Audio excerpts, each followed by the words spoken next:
అమ్మాయి నమస్తే కళ్యాణ్ గారు. నమస్తే జయ గారు. కళ్యాణ్ గారు, రాజేష్ అని మనకి వాట్సాప్ లోనే మెసేజ్ వచ్చిందండి. ప్రేమ వ్యవహారం అంటే అతని మెసేజ్ ని బట్టి మాకు అనిపించింది ఏంటంటే మెచ్యూర్డ్ గానే ఉన్నాడు. ఏదో చిన్న పిల్లలు తెలిసి తెలియని వయసు అట్లా అనిపించలేదండి. మెచ్యూర్డ్ గానే అనిపించింది.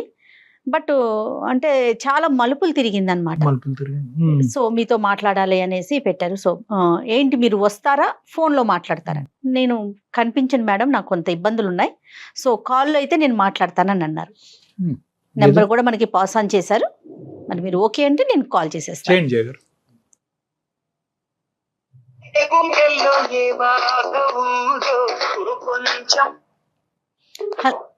హలో, నమస్తే అండి రాజేష్ గారా?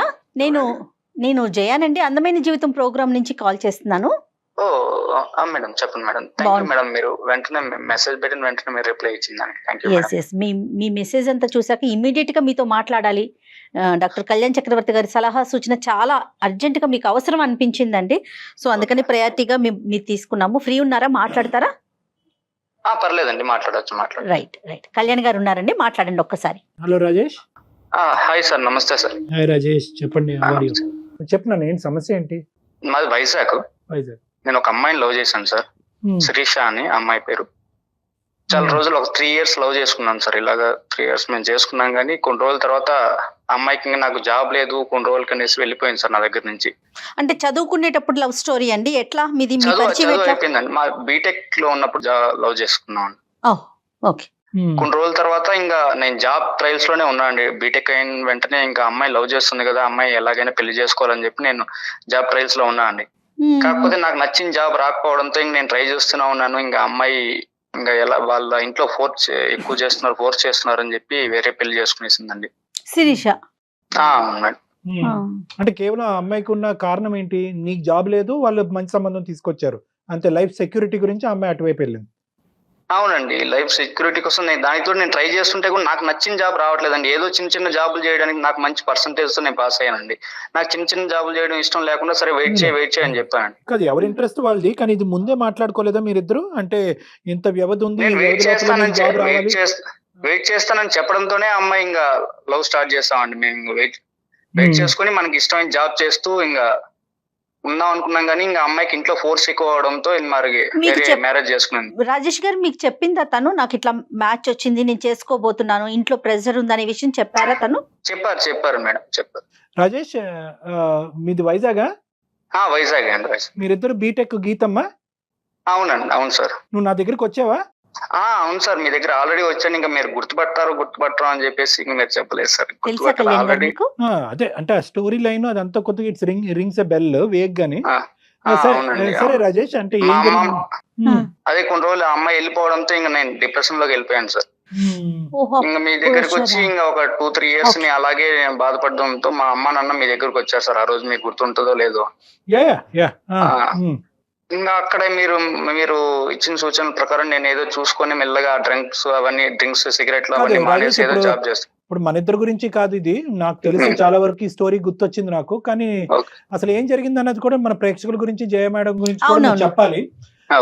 అంటే ఆ అమ్మాయిని మీరిద్దరు విడిపోతారు అనేటటువంటిది over a period of time జరిగిందా? సడన్ గా షాక్ కి గురయ్యావా? నీ పరిస్థితి ఏంటి? తర్వాత డ్రగ్స్ ఆల్కహాల్ లోకి ఎందుకు వెళ్ళావు? అవన్నీ కూడా చెప్పాలి నువ్వు ఒక్కసారి. సార్, సడన్ గా ఒక రోజు అమ్మాయి కలుద్దామని చెప్పి నాకు కాల్ చేసి రమ్మని చెప్పింది సార్. మేము రెగ్యులర్ గా కలిసే చోటుకి. అమ్మాయి సడన్ గా ఇలాగ వచ్చి నా కాలు పైన పడి ఇలాగ నాకు ఇంట్లో ప్రెషర్ ఎక్కువ అవుతుంది, నేను పెళ్లి చేసుకోవాలి ఇది మరి అని చెప్పి గట్టి కాలు పట్టుకునేసింది సార్.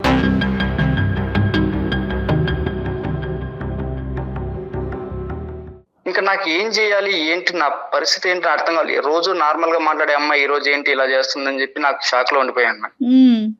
అమ్మాయి ఏడ్చి ఇలాగ నేను వెళ్ళిపోతాను ఇంక నీతో కాదని చెప్పేసి బాధపడి వెళ్ళిపోయింది.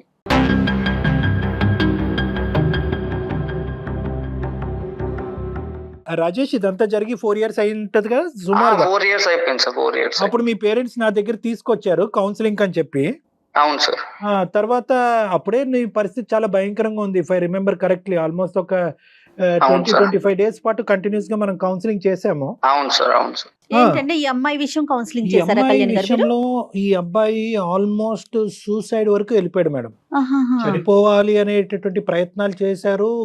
కళ్ళెదురుగుంటా కష్టపడి చదివించినటువంటి ఈ అబ్బాయి ఇలా అయిపోతున్నాడు ఏంటి అనేటటువంటిది ఆ తల్లిదండ్రులకు ఒక భయంకరమైనటువంటి బాధలో ఆ అమ్మాయిని దిగమింగుకోవటానికి, మర్చిపోవటానికి ఇతను డ్రగ్స్, ఆల్కహాల్, పగలనకనక రాత్రనక తాగుడు, ఇంకా రకరకాల వ్యవహారాలన్నీ కూడా నడిచి చచ్చిపోవలసినటువంటి మనిషి ఆ రోజు మనం చేసినటువంటి ఆ కౌన్సిలింగ్, ఆ ప్రయత్నం వల్ల మళ్ళీ జీవితాన్ని ప్రారంభించాడు. రాజేష్, అవునండి సార్ చెప్పిన వెంటనే నాకు మంచి కొన్ని రోజులు నేను జాబ్ చేసుకోవడం, ఒక 2-3 months లో జాబ్ రావడం, నాకు మంచిగా నేను యాడ్ ఏజెన్సీ పెట్టుకోవడం, సంతోషం. అలాగని ఇంట్లో వాళ్ళు కూడా కానీ బాగా. రాజేష్, అప్పుడు మనం మాట్లాడుకున్నప్పుడు ఇఫ్ ఐ రిమెంబర్ కరెక్ట్లీ, ఆ అమ్మాయిని ఎక్కడా కూడా నువ్వు క్రూరంగా చూపెట్టలే. 3 years పాటు నడిచినటువంటి నీ ప్రయాణంలో ఆ అమ్మాయి మంచిది కాదనో, మోసం చేసిందనో ఇలాంటి మాటలు ఏమీ రాలేదు. ఎందుకంటే ఎందుకు అంటే అది మరి మా భాషలో అది మోసమే. ఇంకా అంత డీప్ గా అమ్మాయి ఎక్కడా గానీ నన్ను మోసం చేస్తుందని నాకు ఎప్పుడు అనిపించలేదు సార్. ఇంకా అమ్మాయి తప్పని పరిస్థితుల్లో అలా చేసింది అని చెప్పి నేను ఇంకా అమ్మాయి సార్. సరే, నువ్వు తర్వాత బయటపడ్డావు, ఆ బాధలోంచి బయటకు వచ్చావు, సెటిల్ అయ్యాను అంటున్నావు. ప్రస్తుతం ఏం చేస్తున్నావు రాజేష్? ప్రస్తుతం నేను వైజాగ్ లోనే యాడ్ ఏజెన్సీ ఒకటి పెట్టుకున్నాను సార్, కన్సల్టెన్సీ. వావ్, ఓకే, నీ సొంత బిజినెస్. Very good. అవును సార్. ఎలా నడుస్తుంది? పర్లేదు, అంతా బాగా నడుస్తుంది సార్ మీరు చెప్పింది. ఇప్పుడు ఏంటి మళ్ళీ కొంపతీసి ఇంకో అమ్మాయిని ఏమన్నా ప్రేమించావా? లేదు సార్, నేను ఈ మధ్యలో ఒక 1 week బ్యాక్ అయితే అసలు నాకు సడన్ గా వాట్సాప్ లో ఒక మెసేజ్ వచ్చింది సార్, ఆ అమ్మాయి నుంచి, శిరీష దగ్గర నుంచి.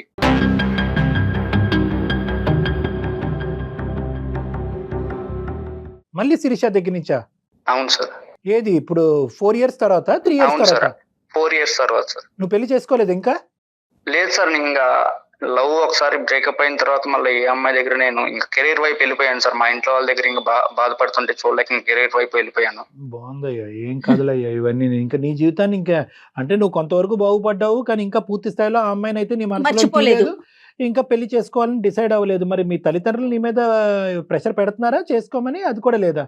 అందరూ పెడుతున్నారు సార్, కాకపోతే నాకు పెళ్లి వద్దు, నాకు ఇంకా ఒక అమ్మాయి వెళ్ళిపోయింది, ఇంకా నాకు అవసరం లేదు, నా జాబ్ వైపు, కెరీర్ వైపు ఉండిపోదాం అని చెప్పి నేను ఇలా చూసుకుంటున్నాను సార్. ఇంట్లో ప్రెషర్ అయితే ఉంది కానీ లేకుండా ఎందుకు ఉంటుందండి? తల్లిదండ్రులు కోరుకుంటారు కదండి పిల్లలు ఆ సబ్జెక్ట్ అక్కడ క్లోజ్ అయిపోయినప్పుడు నువ్వు ప్రేమ అనేది పక్కన పెట్టి మళ్ళీ కొత్త జీవితం స్టార్ట్ చేసి కెరియర్ పరంగా నువ్వు ముందుకు వెళ్ళినప్పుడు అంతే కదా డాక్టర్ గారు.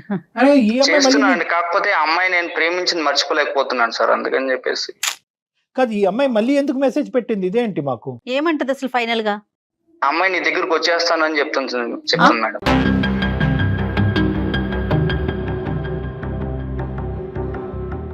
ఏమనుకుంటుంది ఆ అమ్మాయి?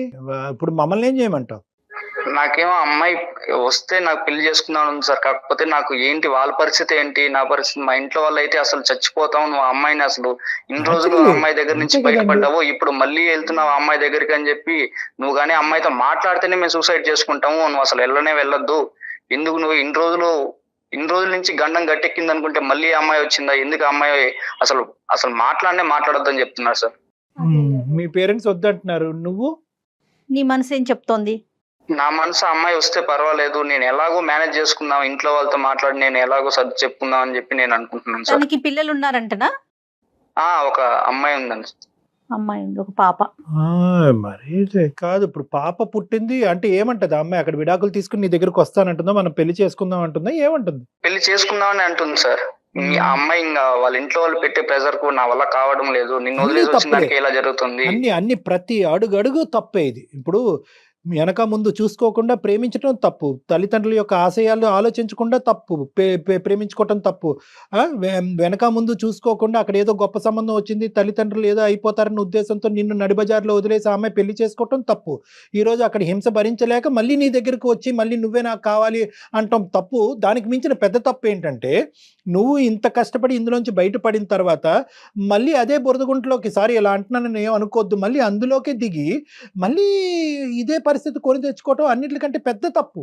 ఇంకేం చేస్తాను సార్, అమ్మాయి బాధపడుతుంది, ఇంకా నాకు అమ్మాయి బాధపడుతుంటే అసలు చూడలేకపోతున్నాను సార్. అసలు 1 week నుంచి కాల్ చేసి ఇంకా రోజు ఏడుస్తుంది సార్. మీ అమ్మ నాన్న బాధపడితే చూడగలుగుతున్నావా?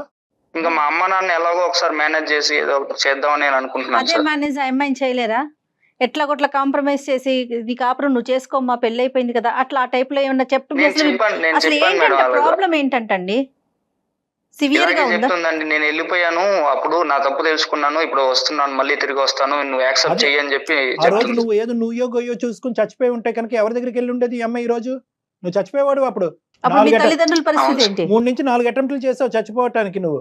మీ తల్లిదండ్రులు తల నెత్తి నోరు బాదుకుని నిన్ను బలవంతంగా చేతులు కాళ్ళు కట్టేసి నా దగ్గర తీసుకొచ్చి కూర్చోపెట్టి కౌన్సిలింగ్ చేస్తే నువ్వు బట్టకట్టి ఈ రోజు బయటపడ్డావు. నీ జీవితంలో నువ్వు సెటిల్ అయ్యావు. మళ్ళీ దెయ్యంలా దాపరిస్తే ఈ అమ్మాయి మళ్ళీ నీ జీవితంలో ఎలా? ఆమె అదే చెప్తున్నాను సార్, మీ ఇంట్లో వాళ్ళతో ఇప్పుడు నువ్వు ఎలాగో ఒకసారి మేనేజ్ చేసుకో ఉండు, నువ్వు పర్లేదు అని చెప్పి నిన్ను మర్చిపోయి నేను ఉండిపోతాను, నాకేం ఇబ్బంది లేదు, నువ్వు ఉండంటుంటే కూడా బాధపడుతూ రోజు కాల్ చేసి ఇబ్బంది పడి నాకు ఇంకా బాధగా ఉంది సార్. అమ్మాయి చూస్తుంటే ఇంకా ఆప్షన్ ఉందనుకుంటుందేమో తను. ఇప్పుడు ఆ అమ్మాయి రెడీగా ఉంది నీ దగ్గర రావడానికి, మళ్ళీ నీతో ప్రయాణం కొనసాగడానికి. తన తప్పు తను తెలుసుకుంది. ఆ అమ్మాయి కథ అయితే మనకు క్లియర్ కట్ గా అర్థమైంది. ఆ అమ్మాయి దొంగ బుద్ధితో వస్తుందా మంచి ఆలోచనతో వస్తుందా అది పక్కన పెడదాము. నువ్వేమనుకుంటున్నావు? నీ పరిస్థితి ఏంటి? ఆ అమ్మాయి ఆ రోజు కాల్ చేసిన వెంటనే ఎలా అయినా పర్లేదు, అమ్మాయి పెళ్లి అయిందా, పిల్లలు పుట్టారు, అవన్నీ నాకు అనవసరం సార్. అమ్మాయి నేను అంతలాగా ప్రేమించాను సార్. అంతలాగా ప్రేమించబట్టే సార్ ఆ రోజు నేను ఆ డ్రగ్స్ లోకి కానీ మందులోకి కానీ బానిస అయిపోయింది. అవును, ఇప్పుడు అసలు వాస్తవానికి నీకు కోపం రావాలి. ఆ అమ్మాయి నిన్ను ఆ పరిస్థితిలోకి తీసుకెళ్ళిందని. మరి నీకు కోపం వస్తుందా, ప్రేమ పుట్టుకొస్తుందా? అదంతా నాకు వద్దు సార్. అమ్మాయి నాకు కావాలంతే సార్. అమ్మాయి నేను గాఢంగా ప్రేమించాను సార్. నీ పిచ్చి అమ్మాయి ఎలాగున్నా పర్లేదు సార్. అమ్మాయి ఎలా ఉన్నా పర్వాలేదు, ఎలాగున్నా పర్లేదు. అమ్మాయి అక్కడ బాధపడుతుంటే నేను అసలు చూడలేకపోతున్నాను సార్. రోజు ఫోన్ చేసి వాళ్ళ బాధపడుతుంటే. పేరెంట్స్ ని ఒప్పించుకోగలరా డాక్టర్ గారు? మీరు చూసారు కదా పేరెంట్స్ ని, వాళ్ళ మనస్తత్వం ఎలా అనిపించింది మీకు? పేరెంట్స్ ని ఒప్పించేస్తారు మేడం. ఎందుకంటే ఇతను ఒకే ఒక కొడుకు, పంచ ప్రాణాలు కొడుకు అంటే ఆ అబ్బాయి ఆ అంటే ఆ ఊ అంటే ఊ. ఆ పేరెంట్స్ అతి పెద్ద సమస్య కాదు. ఈ రోజు ఈ అబ్బాయి ఎంత కష్టం మీద ఈ రోజు బయటపడ్డాడు. ఈ రోజు మళ్ళీ 4 సంవత్సరాల తర్వాత చచ్చిపోవాల్సిన మనిషి ఈ రోజు బ్రతికి బయట ఉండి మళ్ళీ అదే అందులోకే వెళ్తాను, ఆ అమ్మాయితో పాటే ఉంటాను అనేటటువంటిది అసలు ఆ అమ్మాయి చెప్పే కథ అంతా నిజమని ఎలా అనుకుంటాం రాజేష్ మనం? ఆ అమ్మాయి నిజంగా అక్కడ నరకేతను అనిపిస్తుందో లేదో, ఈ అమ్మాయిదే ఏమైనా తప్పు ఉందేమో ఇలా అంటున్నాను అనేది ఏం కాదు. కానీ లేదు సార్, అమ్మాయి కరెక్ట్ గానే ఉంది సార్. అమ్మాయిని బాధపడుతుందని చెప్పి నాకు చాలా సార్లు బాధపడి చెప్తూనే ఉంది సార్. అమ్మాయి బాధపడుతుంటే నేను అసలు చూడలేకపోతున్నాను అసలు. సరే ఇప్పుడు ఏం చేద్దాం అంటావు? మాకెందుకు చేస్తావు? మళ్ళీ నీకు వార్నింగ్ ఇస్తున్నాను రాజేష్. నువ్వు మళ్ళీ తెలిసి మళ్ళీ ఇందులో దిగి మళ్ళీ డిప్రెషన్కో పిచ్చోడ్లోగా అయ్యి మళ్ళీ తాగుడుకో డ్రగ్స్కో బానిస అయితే కనుక నేను కాదు కదా ప్రపంచంలో ఏ సైకియాట్రిస్ట్ నేను బయట వెళ్ళాడు. ఇది నీకు లాస్ట్ అండ్ ఫైనల్ అవకాశం. బాగా ఆలోచించే మాకు చేసావని మేము అనుకుంటున్నాం సార్. ఆలోచించి ఒక్కసారి మీరే నేను కాన్ఫరెన్స్ పెడతాను, ఒక్కసారి మాట్లాడండి సార్. ఎలాగైనా మమ్మల్ని కలపండి సార్. కలిసే కాన్సెప్ట్ లోనే ఉన్నాడు రాజేష్. ఎక్కడుంది ఆ అమ్మాయి ప్రస్తుతం? అమ్మాయి వాళ్ళు చెన్నైలోనే ఉంది సార్. వాళ్ళ ఇంట్లోనే ఉంది. చెన్నైలో ఉంటారు వాళ్ళు. సరే కలపండి. ఆ అమ్మాయి పేరు శిరీష సార్. ఓకే కలపండి, ట్రై చేద్దాం. అసలు ఏమనుకుంటుందో. చాలా డేంజర్ అమ్మా ఇది ఏంటంటే అసలు ఒక మనిషి స్వచ్ఛంగా చాలా నీతివంతుల్లాగా ప్రేమించినటువంటి ఒక వ్యక్తి ఆ ప్రేమ విరిగిన తర్వాత అందులో బయటపడటం అనేది చాలా కష్టం. ఆ హెవీనెస్ ఉంటుంది చూడండి, అది ప్రపంచంలో అన్నిటికంటే పెద్ద డిప్రెషన్ అని నేను అనుకుంటున్నాను. దాని గ్రీఫ్ అంటారు. అంటే ఒక మనిషి చనిపోతే ఎంత బాధ ఉంటుందో అంత బాధ ఉంటుంది. హలో కన్నా. హలో కన్నా, చాలా సేపటి నుంచి నీ కాల్ కోసమే వెయిట్ చేస్తున్నా. ఇంత టెన్షన్ పడినాను తెలుసా, కాల్ చేస్తావా లేదో అని. శిరీష, నేను అందమైన జీవితం అనే ప్రోగ్రామ్ కళ్యాణ్ చక్రవర్తి గారు మాట్లాడుతున్నారు, కాన్ఫరెన్స్ లో ఉన్నారు. ఒకసారి మాట్లాడతారండి. ఓకే కన్నా. అమ్మ కన్నాను ముద్దుగా పిలుచుకుంటావా మీ రాజేష్ ని? అవును సార్, కన్నా. అతను కలవని 4 సంవత్సరాలు కూడా మీ ఇంట్లో కన్నా అనే స్మరిస్తున్నావా? ఓకేనమ్మా సార్. తన గురించి అయితే ఆలోచిస్తూనే ఉన్నా సార్. 4 years ఎంత కష్టం పడుతున్నాను నాకే తెలుసు సార్. అది కాదమ్మా, నేను ఒకే ఒక పాయింట్ నిన్ను అడుగుతున్నాను శిరీష. ఈ అబ్బాయి చాలా అంటే చాలా భయంకరమైనటువంటి మానసిక పరిస్థితుల్లోంచి మేము కింద మీద పడి ఈ అబ్బాయికి మళ్ళీ ఇంకో పునర్జన్మ ఇచ్చినటువంటి వాళ్ళం అయ్యాము. వాళ్ళ తల్లిదండ్రులకి చాలా నేరోగా ఒక భయంకరమైనటువంటి పరిస్థితిలో మిస్ అయ్యి ఈ రోజు మళ్ళీ ఆ కొడుకు స్థిరపడ్డాడు, హ్యాపీగా ఉన్నాడు అనేటటువంటి ఒక ఆనందంలో ఉన్నారు వాళ్ళు ఈ 4 years బట్టి. ఏం జరిగింది, ఎలా జరిగింది అనేది అంతా నీకు తెలుసు. నీకు తెలియనటువంటి కథ ఏమీ కాదు కదమ్మా శిరీష? మరి నువ్వు కాదు వద్దు అని అనుకున్నటువంటి వ్యక్తిని ఈ రోజు మళ్ళీ కావాలని ఎందుకు అనుకుంటున్నారు? సార్ నేను చేసింది నిజంగా తప్పే సార్. కానీ నేను తనకి చెప్తూనే ఉన్నా జాబ్ తెచ్చుకో, మ్యారేజ్ చేసుకుందామని. కానీ మ్యారేజ్ టైంకి ఇంకా తనకి ఎంత చెప్పినా కూడా వినలేదు సార్. ఏ అమ్మాయి అయినా సెటిల్ అయిన అబ్బాయినే కదా సార్ కావాలనుకునేది. అలానే నేను కూడా ఒక ప్రాక్టికల్ అమ్మాయి లాగానే ఆలోచించిన. సెటిల్ అయిన అబ్బాయిని చేసుకొని ఇంట్లో కూడా ఫోర్స్ వస్తుంది సార్. మరి మీరు వెయిట్ చేయాల్సింది కదా, మీకు అంత ఇష్టం అంత ప్రేమ ఉన్నప్పుడు. మేడం నేను 3 years నుంచి మేడం నేను తనకి ఎంతగా చెప్తున్నాను, తను కూడా మీ ఇప్పుడు అన్నాడు పరిచయం కదా మేడం, 4 line years లో అడగండి. కాదమ్మా, మీ పరిచయం 4 years. 1 సంవత్సరం తర్వాత నువ్వు వెంటనే జాబ్ అని స్టార్ట్ చేసావు, అతనికి జాబ్ రాలా, నువ్వు పెళ్లి చేసుకున్నావు, వెళ్ళిపోయావు. మేడం నేను చేసింది తప్పే మేడం, ఇంట్లో ఈ టార్చర్ చెప్పలేదు మేడం. లాస్ట్ అండ్ ఫైనల్ లో ఇంకా తను తప్ప ఇంకెవరు లేరు మేడం నాకు. నాకు కదమ్మా, అసలు నీ ప్రాబ్లం ఏంటమ్మా? అక్కడ ఏంటి మీకు ఏమి problem? ఎందుకు వచ్చావు మళ్ళీ ఇతని జీవితంలోకి? ఇందాక నా క్వశ్చన్ కి ఆన్సర్ చెప్పండి. Why did you come back? ఎందుకు మళ్ళీ కావాలనుకుంటున్నావు కన్నాని? సార్ నేను మ్యారేజ్ అయిన ఫస్ట్ రోజే మా హస్బెండ్ అడిగారు సార్, నీకేమైనా లవ్ అఫైర్స్ ఉన్నాయా అలా ఇలా అని అడిగారు. తను ప్రాక్టికల్ గా ఆలోచిస్తున్నాడు కదా అన్నట్టు నేను అవును ఇలా ఉండింది అని చెప్పాను సార్. ఓకే, అప్పటి నుంచి ఇంకా స్టార్ట్ అయింది సార్. ఇంట్లో వాళ్ళు అంతే సార్, తను అంతే.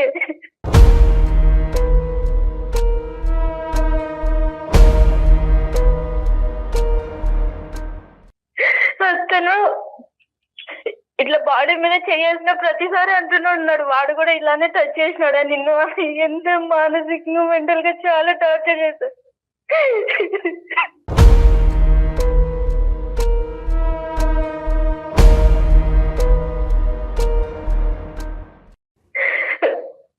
ఇప్పటికే ఒక పాప ఉంది సార్. ఆ పాప పుట్టిన తర్వాతనే ఇట్లా కాస్త నేను చూస్తున్నట్టు మనిషిగా కూడా చూడదు సార్ ఇంట్లో నన్ను. అత్తగారు మామగారమ్మా? పొద్దుటి నుంచి సాయంత్రం వరకు అత్త మామలు ఇద్దరు అంతే సార్. కూతురు లెక్క చూసుకుంటారు అనుకుంటే అట్లా కూడా చూసుకోరు.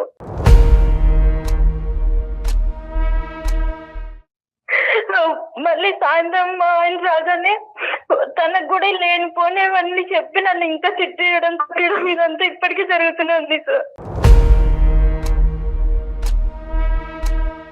అంటే ఈ చిత్రహింస అంతా మాటల్లో అమ్మా, లేదంటే చేతలు కూడా ఉన్నాయా? చేతులు కూడా ఉన్నాయి సార్. ఒకసారి రాటు తీసుకొని మరి కొట్టినారు సార్. ఇది ఒక్కటే కారణం అమ్మా? కేవలం సార్ మీరే ఏదో ఒకటి చేయాలి.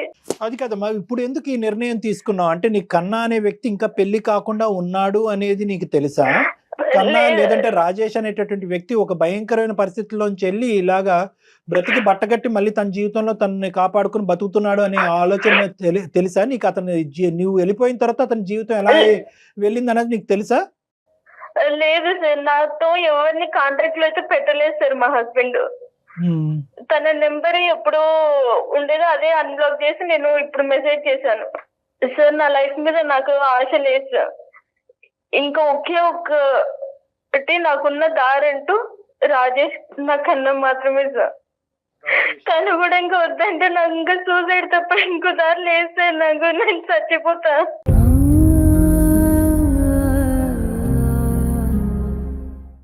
కన్నా ఉంటేనే నా జీవితం, కన్నా లేకపోతే నేను సూసైడ్ చేసుకుంటానంటే కనుక నీ గురించే కన్నా 4 సంవత్సరాల క్రితం సూసైడ్ చేసుకుందాం అనుకున్నా. మరి సార్ నేను చేసింది తప్పే సార్, కానీ ఏ అమ్మాయి అయినా స్టార్టింగ్ లో అలానే అనుకుంటుంది సార్, ఇట్లానే సెటిల్ అవ్వాలి, సెటిల్ అయిన అబ్బాయి ఇంకా ఇంట్లో ఉన్న ఫోర్స్ అదంతా కలిపి ఒకటి మైండ్ అలా అవుతుంది సార్ అంతే. అలా కదా అమ్మా, ఇక్కడ ఆ అబ్బాయి ఇప్పుడు సందిగ్ధ పరిస్థితిలో ఉన్నాడు. ఎందుకంటే నువ్వంటే పంచ ప్రాణాలు ఆ అబ్బాయికి. 4 సంవత్సరాల పాటు నీ ప్రేమలోనే ఇంకా ఆలోచించుకుంటూ ఇప్పటికీ కూడా పెళ్లి చేసుకోలేదు. కానీ దాన్ని ఆ సిచ్యువేషన్ మనం అడ్వాంటేజ్ తీసుకుంటామా? సార్ అలా ఏం కాదు సార్, నాకు నా కన్నా కావాలి సార్. ఒకప్పుడు 3 సంవత్సరాల పాటు మీరు ప్రేమించుకున్నారు. ఆ ప్రేమ లేదు, దోమ లేదని చెప్పి ఉద్యోగం ఉంటేనే ప్రేమ, లేదంటే లేదు అన్నట్టుగా అతను నడి సముద్రంలో వదిలేసి నీ దారి నువ్వు చూసుకున్నావు. బ్రతుకున్నాడో చచ్చిపోయాడో లేదో చూడలేదు, ఏమయ్యాడో చూడలేదు. ఇప్పుడు మళ్ళీ నీకు అవసరం వచ్చింది, ఆ నరకం నుంచి బయటకు వేసి మళ్ళీ నీ జీవితాన్ని మళ్ళీ ఆ పాత స్థాయి ప్రేమని ఇచ్చే ఒక వ్యక్తి నీ కన్నా కాబట్టి మళ్ళీ కన్నా గుర్తొచ్చాడు. అక్కడ నా కోపం వస్తుంది. నువ్వు కన్నా గురించి వచ్చావా, నీ గురించి వచ్చావా? లేదు సార్, నా గురించి నేను అనుకోనంటే ఈ పాటికి నేను ఈ భూమి మీదనే ఉండేదాన్ని కాదు సార్. కన్నా కోసమే బతుకున్నావా? బతకాలని ఉంది సార్ ఇప్పటికి. ఇదే పట్టుదల, ఇదే మొండితనం మరి ఆ రోజు చూపించాల్సింది కదా, మీ పేరెంట్స్ కి చెప్పాల్సింది కదా, నాకు కన్నా ఉన్నాడు, కన్నా అంటే నాకు ఇష్టం. మేడం నేను చేసిన తప్పే మేడం, కానీ ఇప్పుడు మీరే న్యాయం చేయాలి.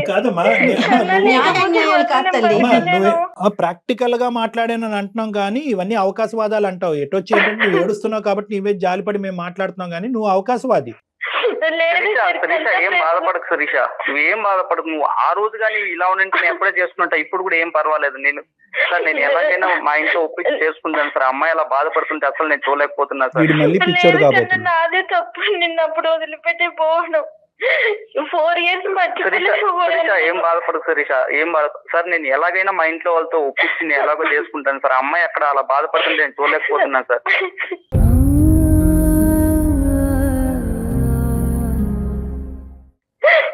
కాదు శిరీష, ఏడో అమ్మా శిరీష, నేను ఒక 2 నిమిషాలు మాట్లాడచ్చా? చెప్పండి సార్. మీ ప్రేమకి ఏమి నేను వ్యతిరేకం కాదు, ఓకే, మీ భవిష్యత్తులకి నేను వ్యతిరేకం కాదు. నాకు కన్నా యొక్క భవిష్యత్తు కూడా ఇంపార్టెంట్. ఎందుకంటే కనుక అతను ఈ రోజు బ్రతికి బయటపడ్డాడు. 1-10 సార్లు చెప్తున్నాను. ఎందుకంటే అతను గెడ్డాలు పెంచుకుని పిచ్చోడు లెక్క ఉంటూ తాగుడుకు బానిసయ్యి ఈడ్చుకుని 2 కాళ్ళు 2 చేతులు కట్టేసి వాళ్ళ తల్లిదండ్రులు నా దగ్గర తీసుకొచ్చారమ్మా. ఆ సన్నివేశం నువ్వు ఒక్కసారి చూస్తే కనుక నీకు అర్థం అవుతుంది. నీ తప్పైపోయింది అని చెప్పి మీరు అందరూ చాలా సింపుల్ గా మాట్లాడేస్తారు. అవసరానికి ఏది పట్టుకోవాలో మీరు అది పట్టుకుంటారు, మీకు బాగానే అలవాటు.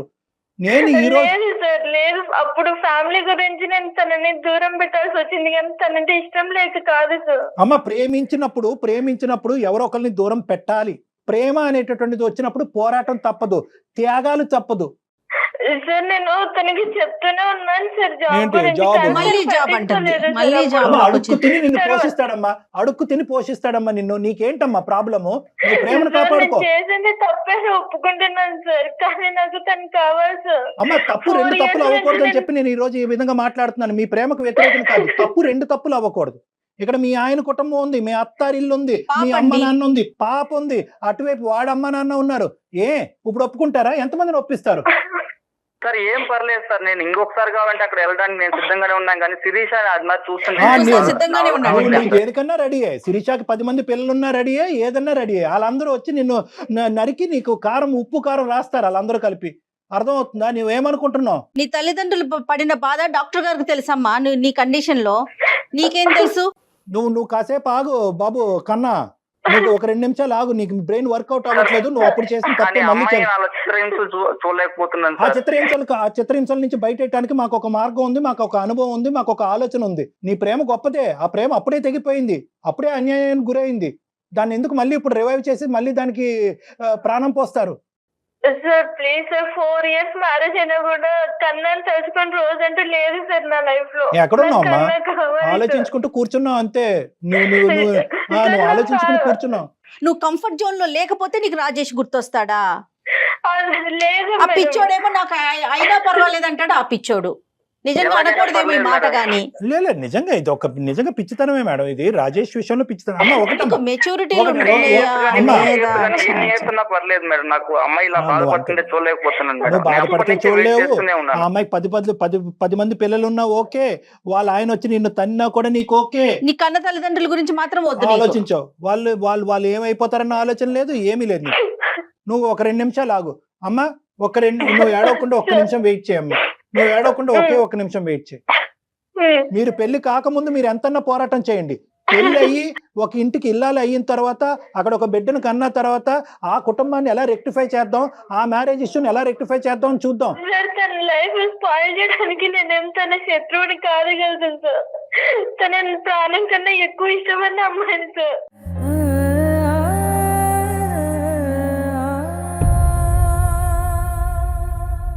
ఇక్కడ రాజేష్ మీద నీకు ఎంత ప్రేమ ఉంది అనేది మాకు అర్థం అవుతుంది.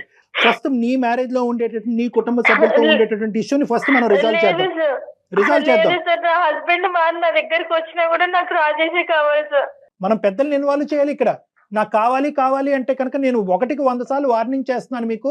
మళ్ళీ మీరు రానున్న రోజుల్లో తప్పు చేయబోతున్నారు. నేను కావాలంటే మా ఇంట్లో వాళ్ళని కావాలంటే ఒప్పిస్తే ఎలాగో ఒప్పిస్తాను సార్. బాబు, నువ్వు ఎలాగన్నా ఒప్పిస్తావు, ఎందుకంటే మళ్ళీ చచ్చిపోతానని వార్నింగ్ ఇచ్చే ఒప్పిస్తావు. నువ్వు ఎలా ఒప్పిస్తావు నాకు తెలుసు. నీకున్న టెక్నిక్ ఏంటనేది నాకు తెలుసు. శిరీష వాళ్ళ అత్తమామలకి ఏం చెప్తారండి?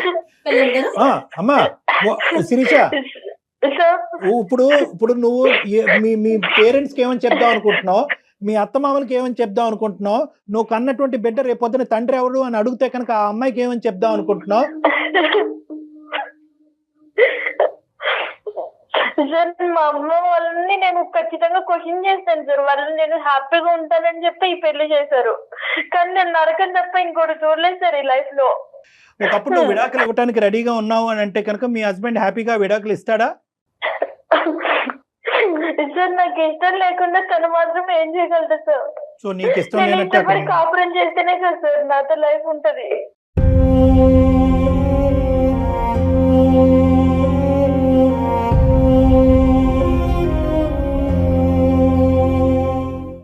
సరే అమ్మ, ఇప్పుడు ఏం చేద్దాం అంటావు? ఏ విధంగా దీన్ని ముందుకు తీసుకెళ్ళాలి అనేది నీ ఉద్దేశం? సార్ వాళ్ళ పేరెంట్స్ ని మీరే ఎలాగైనా కన్విన్స్ చేయొచ్చు. ఎవరి పేరెంట్స్ ని? మా పేరెంట్స్ నేను ఎలాగైనా మాట్లాడతాను సార్, మీరు కూడా కొద్దిగా మాట్లాడి చెప్పండి సార్. వాళ్ళతో మాట్లాడతాను, అది నేను మాట్లాడతాను. కానీ ఇక్కడ ఈ అమ్మాయి డీల్ చేయవలసినటువంటి సినారియోస్ చాలా ఉన్నాయి. ఇక్కడ ఏంటంటే భర్తని ఒప్పించగలగాలి, తల్లిదండ్రుల్ని ఒప్పించగలగాలి, అత్తమామల్ని ఒప్పించగలగాలి. నేనేమంటున్నానంటే కాస్త నీ పేరెంట్స్ని ఒప్పించటం, ఏది కన్నా రాజేష్, నీ పేరెంట్స్ని ఒప్పించటం ఇది చాలా సెకండరీ అండ్ చాలా చిన్న ఇష్యూ. ఫస్ట్ ఆఫ్ ఆల్ ఆ అమ్మాయి ఈ ఊబిలోంచి బయటపడాలి.